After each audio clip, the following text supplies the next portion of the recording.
Good morning, friends. Welcome to the next studio. This video contains the first session of the third unit and in total 20th session of the modern business law. The third unit is on contract of indemnity and guarantee, and you will be asked for 15 marks question, one question, and on 5 marks one question, and 2 marks 2 or 3 questions. So contract of indemnity and guarantee are the contracts which are called as special contracts, because these contracts are a little bit distinct from the general contracts, right?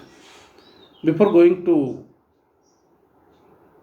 explain the contract of indemnity and guarantee, we have to understand the meaning of indemnity and guarantee, right? So indemnity means promise to protect the promisee from anticipated loss. It may also have called as a contingent contract. Contingent contract means the performance of the contract is depends upon the happening of an event. ಯಾವುದೋ ಒಂದು ಕಾಂಟ್ರಾಕ್ಟನ್ನು ನೀವು perform ಮಾಡ್ಬೇಕಾದ್ರೆ ಅದಕ್ಕೆ ಮೊದಲ ಅಲ್ಲಿ ಏನೊಂದು ಷರತ್ತು ಇದ್ದಿರ್ತಲ್ಲ ಆ ಷರತ್ತು ಆಗಿರಬೇಕು. ಅದಕ್ಕೆ ನಾವು ಅಂತೀವಿ ಕಾಂಟಿಜೆಂಟ್ ಕಾಂಟ್ರಾಕ್ಟ್ ಅಂತ ಹೇಳ್ತೀವಿ. ದ ಇಂಡಿಮಿಟಿ ಮೀನ್ಸ್ ಮುಂದಾಗ್ತಕ್ಕಂಥ ಲಾಸನ್ನು ನಾನು ಕಾಂಪನ್ಸೇಟ್ ಮಾಡ್ತೀನಿ, ಭರ್ಪಾಯಿ ಮಾಡಿಕೊಡ್ತೀನಿ ಅಂತೇಳಿ ಇವತ್ತು ನಾವು ಪ್ರಾಮಿಸ್ ಮಾಡೋಕೆ ನಾವು ಹೇಳ್ತೀವಿ ಇಂಡೆಮ್ನಿಟಿ ಅಂತ ಹೇಳ್ತೀವಿ. ಅಂದರೆ ಮುಂದೆ ಆಗ್ತಕ್ಕಂಥ ಲಾಸ್ ಆಗ್ಬೋದು, ಆಗದೇ ಇರಬಹುದು. ಸಪೋಸ್ ಆಯ್ತಪ್ಪ ಅಂತಂದರೆ ಅದಕ್ಕೆ ನಾವೇನು ಮಾಡ್ತೀವಿ, ಪ್ರಾಮಿಸ್ ಮಾಡ್ತೀವಿ, ಏನರ ಲಾಸ್ ಆಯ್ತಂದ್ರೆ ನಾನು ನೋಡ್ತೀನಿಪ್ಪ ಅಂತೇಳಿ. ಒಂದು ಸಿಂಪಲ್ ಎಕ್ಸಾಂಪಲ್ ಕೊಡ್ತೀನಿ. ಇಲ್ಲಿ ನಿಮ್ಮ ಫ್ರೆಂಡ್ ಕಡೆ ಹೋಗ್ತೀರಿ ನೀವು, ಆ ಫ್ರೆಂಡ್ ನಿಮ್ಮ ನೀವು ಆ ಫ್ರೆಂಡಿಗೆ ಗಾಡಿ ಕೇಳ್ತೀರಿ, ಸ್ವಲ್ಪ ಗಾಡಿ ಕೊಡಪ್ಪ ಇವ್ರಿಗೆ ಬೇಕಾಗಿತ್ತು ಅಂತ ಹೇಳ್ತೀರಿ. ಆ ಫ್ರೆಂಡ್ ಏನಂತಾನೆ, ನೋಡಪ್ಪ ಮತ್ತು ಹೆಂಗೆ ಹೊಡಿತಾನೆ, ಇಲ್ಲ ಅದು ಏನರ ಆದ್ರೆ ಭೀ ನಾನು ನೋಡ್ತೀನಿ. It means that you are promising to protect the anticipatory loss. ಮುಂದಾಗ್ತಕ್ಕಂಥ ಲಾಸನ್ನು ನೀವು ನಾನು ಭರ್ಪಾಯಿ ಮಾಡಿಕೊಡ್ತೀನಿ ಅಂತೇಳಿ ನೀವು ಇವತ್ತು ಪ್ರಾಮಿಸ್ ಏನು ಮಾಡ್ತಿರಲ್ಲ ಅದಕ್ಕೆ ನಾವು ಅಂತೀವಿ ಕಾಂಟ್ರಾಕ್ಟ್ ಆಫ್ ಇಂಡೆಮ್ನಿಟಿ ಅಂತ ಹೇಳ್ತೀವಿ. So this is the meaning. The meaning ಏನು ರೀ? Indemnity means the promise to protecting the promisee from anticipated loss. ಮುಂದಾಗ್ತಕ್ಕಂಥ ಲಾಸನ್ನು ನಾನು ಭರ್ಪಾಯಿ ಮಾಡಿಕೊಡ್ತೀನಿ ಅಂತೇಳಿ ನೀವು ಇಲ್ಲಿ ಪ್ರಾಮಿಸ್ ಮಾಡ್ತೀರಿ, ಅದಕ್ಕೆ ನಾವು ಅಂತೀವಿ contract of indemnity.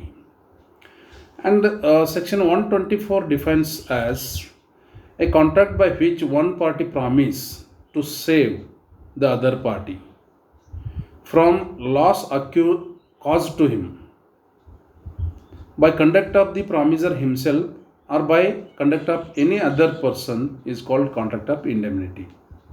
So definition ಹೇಳ್ತದೆ ಏನ, ಫಸ್ಟ್ ನೋಡ್ರಿ.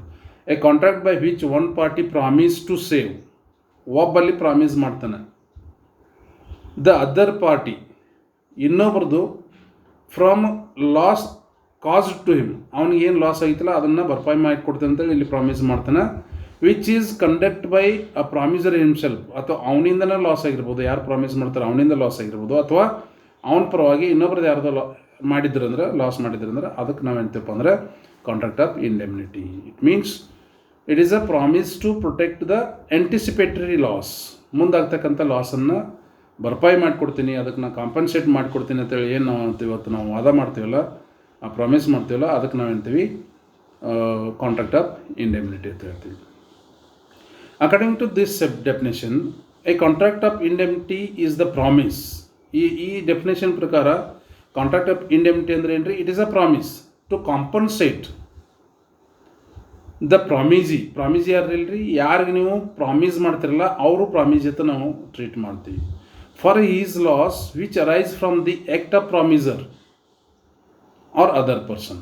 ಸೊ ಈ ಡೆಫಿನೇಷನ್ ಏನು ಹೇಳ್ತದೆ ಅಂದರೆ, ಕಾಂಟ್ರಾಕ್ಟ್ ಆಫ್ ಇಂಡೆಮ್ನಿಟಿ ಅಂದ್ರೆ ಏನು, ಮುಂದೆ ಆಗ್ತಕ್ಕಂಥ ಲಾಸನ್ನು ಅದು ನನ್ನಿಂದನೇ ಆಗಿರ್ಬೋದು ಅಥವಾ ನಾ ಯಾರ್ದು ಹೇಳ್ತಾನೆ ಅವ್ರ ಕಡೆಯಿಂದನೂ ಲಾಸ್ ಆಗಿತ್ತು ಅಂದರೆ ಅದನ್ನು ನಾನು ಭರ್ಪಾಯಿ ಮಾಡಿಕೊಡ್ತೀನಿ ಅಂತೇಳಿ ನಾವೇನು ಪ್ರಾಮಿಸ್ ಮಾಡ್ತೀವಲ್ಲ ಅದಕ್ಕೆ ನಾವು ಹೇಳ್ತೀವಿ ಕಾಂಟ್ರಾಕ್ಟ್ ಆಫ್ ಇಂಡೆಮ್ನಿಟಿ ಅಂತ ಹೇಳ್ತೀವಿ. For example, A and B goes to a shop. A ಮತ್ತು ಬಿ ಒಂದು ಶಾಪ್ಗೆ ಹೋಗ್ತಾರೆ. A says to shop keeper, let B have the goods. ಅವನು ಎ ಇದ್ದವ ಶಾಪ್ ಕೀಪರ್ಗೆ ಏನು ಹೇಳ್ತಾನೆ, let B have the goods, ಅಂದರೆ ಬಿ ಏನು ಗೂಡ್ಸ್ ತೊಗೋತಾನೆ ತೊಗೊಳ್ಳಿ ಅಂತ ಹೇಳ್ತಾನೆ. I will see that you are paid. ನಾನು ಅದಕ್ಕೆ ಅವನೇನು ಪರ್ಚೇಸ್ ಮಾಡ್ತಾನೆ ಅದನ್ನು ಪೇಡ್ ಮಾಡೋಕ್ಕೆ ನಾನು ತಯಾರಿದ್ದೇನೆ ಅಂತೇಳಿ ಪ್ರಾಮಿಸ್ ಮಾಡ್ತೀರಿ. So this is here the contract between A and shopkeeper is a contract of indemnity. ಅಂದರೆ ಎ ಇದ್ದ ಶಾಪ್ಕೀಪರ್ಗೆ ಏನು ಹೇಳ್ತಾನೆ, ಬಿ ಏನು ತೊಗೋತಾನೆ ಅದನ್ನು ತೊಗೊಲಿ, ಅದ್ರದ್ದು ಏನು ಪೇಮೆಂಟ್ ಐತೆ ಅದನ್ನು ಮಾಡ್ತೀನಿ ಅಂತೇಳಿ ಪ್ರಾಮಿಸ್ ಮಾಡ್ತೀರಿ. In this case A is called promisor and B shopkeeper is called promisee, right. So this is contract of indemnity. ಈಗ ನಾವು parties to the contract of the indemnity. Indemnity ಕಾಂಟ್ರಾಕ್ಟ್ದೊಳಗೆ ಯಾವ್ಯಾವ ಪಾರ್ಟೀಸ್ ಬರ್ತಾವೆ? ಒಂದು ಇಂಡೆಮ್ನಿಫೈಯರ್ ಅಂತ ಬರ್ತಾರೆ, indemnifier. Second one is indemnity holder. First one is indemnifier and second one is indemnity holder. So first, the person who promised to make good the loss is called indemnifier. ಯಾರು promise ಮಾಡ್ತಾರಲ್ಲ ಮುಂದೆ ಆಗ್ತಕ್ಕಂಥ ಲಾಸನ್ನು ನಾನು ಭರ್ಪಾಯಿ ಮಾಡ್ತೇನೆ ಅಂತ ಯಾರು ಹೇಳ್ತಾರಲ್ಲ ಅವ್ರಿಗೆ ನಾವು ಇಂಡೆಮ್ನಿಫೈಯರ್ ಅಂತ ಹೇಳ್ತೀವಿ. ದೆನ್ ಇಂಡೆಮ್ನಿಟಿ ಹೋಲ್ಡರ್ ಅಂದರೆ ಯಾರು? The person whose loss is to be made good. The person whose loss is to be made good is called indemnified or indemnity holder ಅಂತ ಹೇಳ್ತೀವಿ. ಅಂದರೆ ಯಾರ್ದಿಗೆ ನಾವು ಪ್ರಾಮಿಸ್ ಮಾಡ್ತೀವೋ ಆ ವ್ಯಕ್ತಿಗೆ ನಾವೇನು ಹೇಳ್ತೀವಪ್ಪ ಅಂದರೆ ಇಂಡೆಮ್ನಿಟಿ ಹೋಲ್ಡರ್ ಅಂತ ಹೇಳ್ತೀವಿ. Thus the promisor is the indemnifier and promisee is the indemnity holder. Indemnifier ಯಾರು ರೀ? The person who promise to protect the anticipated loss. Then indemnity holder is to whom the promise is made. ಯಾರಿಗೆ ನಾವು promise ಮಾಡಿರ್ತೀವಲ್ಲ ಆ ವ್ಯಕ್ತಿಗೆ ನಾವು ಹೇಳ್ತೀವಿ indemnifier ಅಂತ ಹೇಳ್ತೀವಿ, ಇಂಡೆಮ್ನಿಟಿ ಹೋಲ್ಡರ್ ಅಂತ ಹೇಳ್ತೀವಿ. ಓಕೆ. ದೆನ್ ನೆಕ್ಸ್ಟ್ ನಿಮ್ಗೆ 5 ಮಾರ್ಕ್ಸ್ ಕ್ವಶನ್ ಕೇಳೋದು ರೈಟ್ಸ್ ಆಫ್ ಇಂಡೆಮ್ನಿಟಿ ಹೋಲ್ಡರ್ ಅಥವಾ rights of indemnity holder and responsibilities of indemnity holder ಅಂತ ಕೇಳ್ಬೋದು. ಈಗ ನಾವು ರೈಟ್ಸ್ ನೋಡೋಣ್ರಿ. As per section 125 an indemnity holder has the following rights against the indemnifier. Indemnifier ವಿರುದ್ಧ ಇರ್ತಕ್ಕಂಥ ಹಕ್ಕುಗಳೇನು ಯಾರಿಗೆ? Indemnity holder. So first one is right to recover damages. First right indemnity ಹೋಲ್ಡರ್ಗೆ ಸಿಗೋವಂಥದ್ದು ಯಾವಪ್ಪ ಅಂದರೆ right to recover the damages. The indemnity holder has the right to recover the damages. Damages ಯಾವ ಬರ್ತದೆ? Suppose if there is a loss, ಆ loss ಆದ ಡ್ಯಾಮೇಜಸನ್ನು recovery ಮಾಡ್ಕೋಂಥ ರೈಟ್ಸು ಇಂಡೆಮ್ನಿಟಿ ಹೋಲ್ಡರ್ ಸಿಗ್ತದೆ.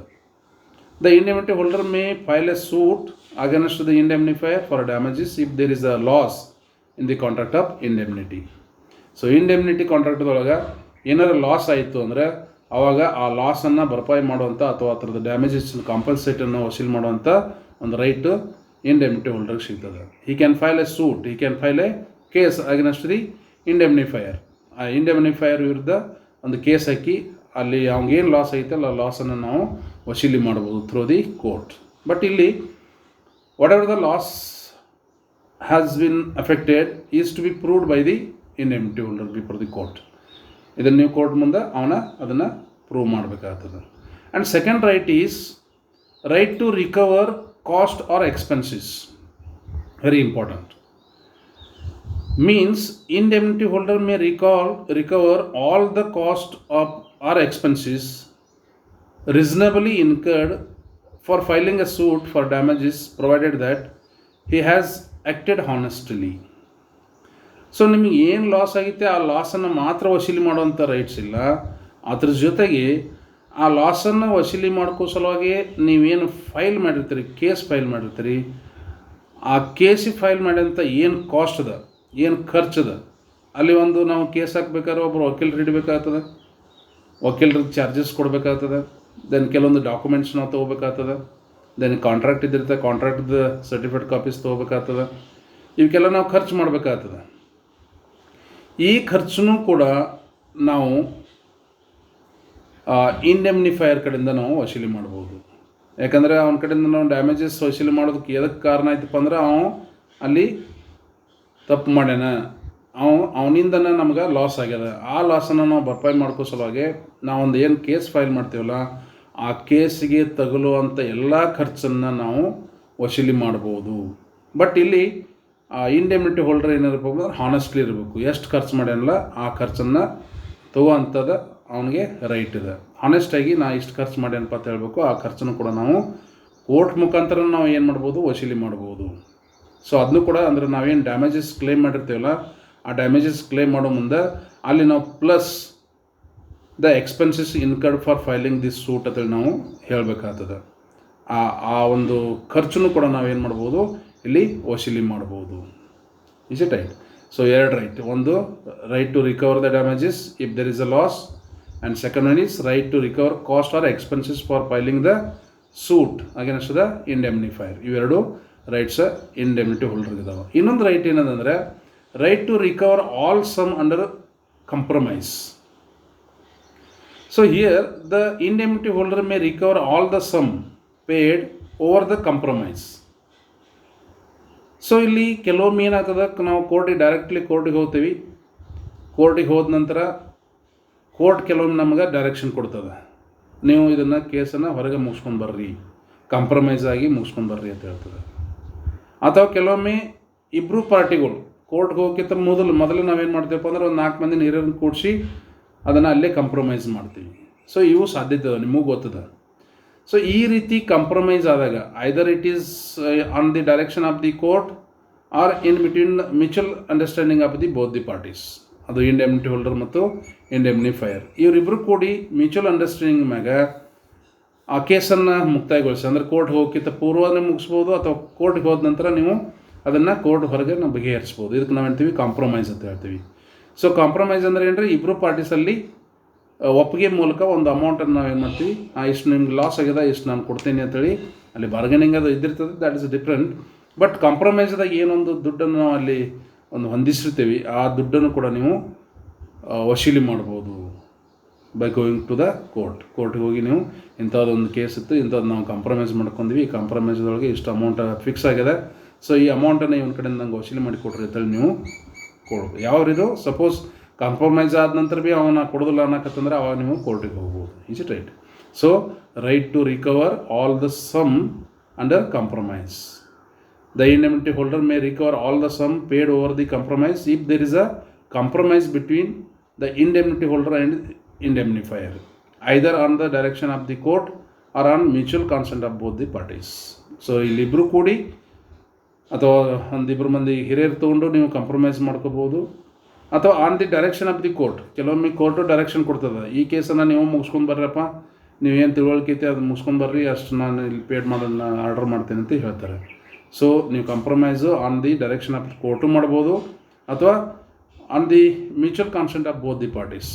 ಬಟ್ ಇಲ್ಲಿ ಇಂಡೆಮ್ನಿಟಿ ಹೋಲ್ಡರ್ಗೆ ಏನು ಸಿಗ್ತದೆ ಅಂದರೆ, he has a right to recover all the sum which is paid over the ಕಾಂಪ್ರಮೈಸ್ದಾಗ ಏನೊಂದು ಅಮೌಂಟ್ ಫಿಕ್ಸ್ ಆಗಿರುತ್ತೆ, ಆ ಅಮೌಂಟನ್ನು ನಾವು ಇಲ್ಲಿ ವಸೂಲಿ ಮಾಡ್ಬೋದು.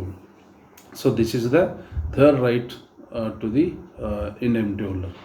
ದೆನ್ ಈಗ the rights of indemnifier rights ಏನಿದಾವೆ. ಇಂಡೆಮ್ನಿಫೈಯರ್ ಅಂದರೆ ಯಾರ್ರಿ?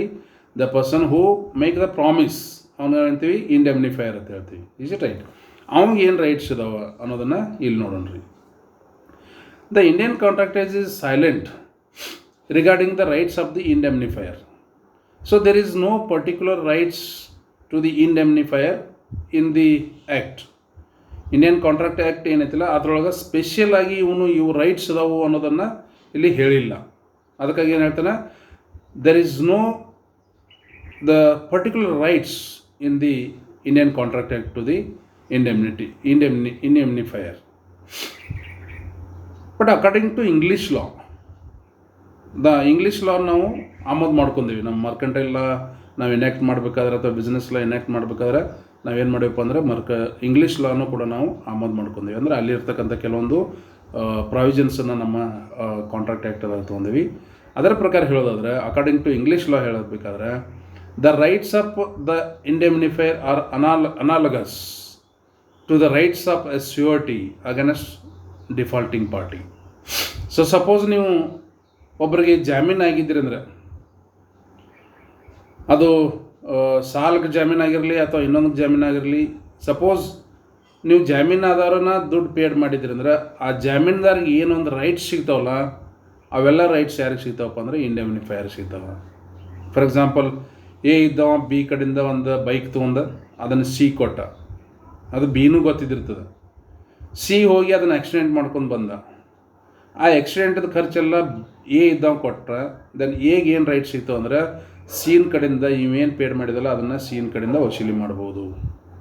ಸೊ ಈ ರೈಟ್ಸ್ದೊಳಗೆ ಇಂಡೆಮ್ನಿಫೈಯರ್ ಹೆಂಗೆ ಆ್ಯಕ್ಟ್ ಮಾಡ್ತಾನಂದ್ರೆ ಆಸ್ ಎ ಶ್ಯೂರಿಟಿಗೆ ಸಿಗ್ತಕ್ಕಂಥ ಏನೊಂದು ರೈಟ್ಸ್ ಇದಾವಲ್ಲ ಅವೆಲ್ಲ ರೈಟ್ಸ್ ಯಾರಿಗೆ ಸಿಗ್ತಾವಪ್ಪ ಅಂದರೆ ಇಂಡೆಮ್ನಿಫೈಯರ್ಗೆ ಸಿಗ್ತಾವೆ. ಈ ನಾವು ಮುಂದಿನ ವಿಡಿಯೋದಾಗ ನೋಡ್ತೀವಿ, ಶ್ಯೂರಿಟಿ ಬರ್ತಾನಲ್ಲಿ ಕಾಂಟ್ರಾಕ್ಟ್ ಆಫ್ ಗ್ಯಾರಂಟಿದೊಳಗೆ ಅಲ್ಲಿ ಶ್ಯೂರಿಟೀಸ್ ರೈಟ್ಸ್ ಏನಿದಾವಲ್ಲ ಆ ರೈಟ್ಸನ್ನೆಲ್ಲ ಇಲ್ಲಿ ನಾವು ಏನು ಮಾಡ್ತೀವಪ್ಪ ಅಂದರೆ ಇಂಡೆಮ್ನಿಫೈಯರ್ಗೆ ಸಿಗ್ತಕ್ಕಂಥ ರೈಟ್ಸ್ ಅವು. ಅಂದರೆ ಇಲ್ಲಿ ಕಾಂಟ್ರಾಕ್ಟ್ ಆ್ಯಕ್ಟ್ದೊಳಗೆ ಸ್ಪೆಷಲ್ ಆಗಿ ಇಂಡೆಮ್ನಿಫೈಯರ್ಗೆ ಯಾವುದೇ ರೈಟ್ಸನ್ನು ಕೊಟ್ಟಿಲ್ಲ ಅವರು. ಬಟ್ ಇಂಗ್ಲೀಷ್ ಲಾ ಪ್ರಕಾರ ಇಂಡೆಮ್ನಿಫೈಯರ್ಗೆ ಒಬ್ಬ ಶ್ಯೂರಿಟಿಗೆ ಸಿಗ್ತಕ್ಕಂಥ ರೈಟ್ಸ್ ಏನಿದಾವಲ್ಲ ಅವೆಲ್ಲ ಇಂಡೆಮ್ನಿಫೈಯರ್ ಸಿಗ್ತಾವೆ. So these are the rights of indemnifier. ಇನ್ನೊಮ್ಮೆ ನೋಡೋಣ್ರಿ ಇದನ್ನ. First one is law of indemnity ಅಂದರೆ ಏನು ರೀ? Indemnity means promise to protect the anticipated loss. ಮುಂದಾಗ್ತಕ್ಕಂಥ ಲಾಸನ್ನು ಭರ್ಪಾಯಿ ಮಾಡಿಕೊಡ್ತೀವಿ ಅಂತೇಳಿ ನಾವು ಇವತ್ತು ಪ್ರಾಮಿಸ್ ಮಾಡಿದ್ದೀವಿ ಅಂದರೆ ಅದಕ್ಕೆ ನಾವು ಹೇಳ್ತೀವಿ ಇಂಡೆಮ್ನಿಟಿ ಅಂತ ಹೇಳ್ತೀವಿ. ದೆನ್ ಡೆಫಿನೇಷನ್ ಏನು ಹೇಳ್ತದೆ? A contract by which one party promise to save the other party. ಇಲ್ಲಿ ಒಬ್ಬ ಪಾರ್ಟಿ ಇದ್ದವ ಇನ್ನೊಂದು ಪಾರ್ಟಿಗೆ ಲಾಸ್ ಆಗೋದನ್ನು ತುಂಬಿಕೊಡ್ತೇನೆ ಅಂತೇಳಿ ಪ್ರಾಮಿಸ್ ಮಾಡಿದ್ದ ಅಂದ್ರೆ ಅದಕ್ಕೆ ನಾವು ಹೇಳ್ತೀವಿ ಕಾಂಟ್ರಾಕ್ಟ್ ಆಫ್ ಇಂಡೆಮ್ನಿಟಿ ಅಂತ ಹೇಳ್ತೀವಿ. And the parties are there are two parties. One is indemnifier and another one is indemnity holder. Indemnifier means the person who makes the promise. ಯಾರು ಪ್ರಾಮಿಸ್ ಮಾಡ್ತಾರಲ್ಲ ಅವ್ರಿಗೆ ನಾವು ಹೇಳ್ತೀವಿ ಇಂಡೆಮ್ನಿಫೈಯರ್ ಅಂತ ಹೇಳ್ತೀವಿ. ದೆನ್ ಇಂಡೆಮ್ನಿಟಿ ಹೋಲ್ಡರ್ ಮೀನ್ಸ್ ಯಾರಿಗೆ ನಾವು promise ಮಾಡ್ತೀವಿ ಅವ್ರಿಗೆ ನಾವು ಹೇಳ್ತೀವಿ ಇಂಡೆಮ್ನಿಟಿ ಹೋಲ್ಡರ್ ಅಂತ ಹೇಳ್ತೀವಿ. ದೆನ್ ರೈಟ್ಸ್ ನೋಡಿದ್ವಿ ನಾವು. ರೈಟ್ಸ್ ಇಂಡೆಮ್ನಿಟಿ ಹೋಲ್ಡರ್ಗೆ ಸಿಗ್ತಕ್ಕಂಥ ರೈಟ್ಸ್ ಯಾವ್ರಿ? First one is right to recover the damages. Then second one is right to recover cost or expenses. Cost or expense means the cost or expense which are incurred to file the case against the indemnifier. ಆ ಖರ್ಚು ಏನು ಮಾಡಿರ್ತೀರ ಅದನ್ನು ಕೂಡ ವಸೂಲಿ ಮಾಡ್ಬೋದು. Then right to recover all the sum under compromise. Suppose ನೀವು ಒಂದು ಕಂಪ್ರಮೈಸ್ ಮಾಡ್ಕೊಂಡಿದ್ದೀರಿ ಅಂದರೆ ಆ ಕಂಪ್ರಮೈಸ್ದಾಗ ಏನೊಂದು ಅಮೌಂಟ್ ಫಿಕ್ಸ್ ಮಾಡಿರ್ತಾರಲ್ಲ ಆ ಅಮೌಂಟನ್ನು ಕೂಡ ನೀವು ಇಲ್ಲಿ ವಸೂಲಿ ಮಾಡ್ಕೋಬೋದು. So these are the rights given to the indemnity holder. And rights of indemnifier is equal to right of sureties. ಶ್ಯೂರಿಟಿಗೆ ಸಿಗ್ತಕ್ಕಂಥ ರೈಟ್ಸ್ ಏನಿದಾವಲ್ಲ ಅವೆಲ್ಲ ರೈಟ್ಸ್ ಯಾರಿಗೆ ಸಿಗ್ತಾವಪ್ಪ ಅಂದರೆ ಇಂಡೆಮ್ನಿಫೈರ್ ಸಿಗ್ತಾವೆ. ಇಂಡೆಮ್ನಿಫೈರ್ಗೆ ತನ್ನದೇ ಆದಂಥ ರೈಟ್ಸ್ ಇನ್ನೇನು ಕಾಂಟ್ರಾಕ್ಟ್ ಆ್ಯಕ್ಟ್ದೊಳಗಿಲ್ಲ. ಬಟ್ ಕಾಂಟ್ರಾಕ್ಟ್ ಆಫ್ ಗ್ಯಾರಂಟಿದೊಳಗೆ ಶ್ಯೂರಿಟಿಗೆ ಏನು ಸಿಗ್ತಾವಲ್ಲ ರೈಟ್ಸ ಅವೆಲ್ಲ ರೈಟ್ಸ್ ನಾವು ಇಲ್ಲಿ ಇಂಡೆಮ್ನಿಫೈರ್ಗೆ ಕೊಡ್ಬೋದು. ಸೊ ಹೀಗಾಗಿ ಇದ್ರ ಮ್ಯಾಗ ನಿಮಗೆ 2 ಮಾರ್ಕ್ಸ್ ಕ್ವಶನ್ ಕೇಳ್ಬೋದು. ಹೂ ಈಸ್ ಅ ಇಂಡೆಮ್ನಿಫೈರ್ ಅಂತ ಕೇಳ್ಬೋದು ಅಥವಾ who is a indemnity holder ಅಂತ ಕೇಳ್ಬೋದು 2 ಮಾರ್ಕ್ಸ್ ಕ್ವಶನ್ಗೆ. Then explain the rights of indemnity holder ಅಂತ ಕೇಳ್ಬೋದು. ಸೊ ಇಲ್ಲಿ 3 ರೈಟ್ಸನ್ನು ನೀವು ಎಕ್ಸ್ಪ್ಲೇನ್ ಮಾಡಬೇಕು. ದೆನ್ ಸೊ ಇವು 5 ಮಾರ್ಕ್ಸ್ ಕ್ವಶನ್ ಮತ್ತು 2 ಮಾರ್ಕ್ಸ್ ಕ್ವಶನ್ ಇಲ್ಲಿ ಕೇಳ್ಬೋದು. ಆಮೇಲೆ ಡೆಫಿನೇಷನ್ ಕೇಳ್ಬೋದು ನಿಮಗೆ 2 ಮಾರ್ಕ್ಸ್ ಕ್ವಶನ್ಗೆ. ಸೊ ಇದನ್ನು ಸ್ವಲ್ಪ ನೋಡ್ರಿ ನೀವು. Okay, thank you friends.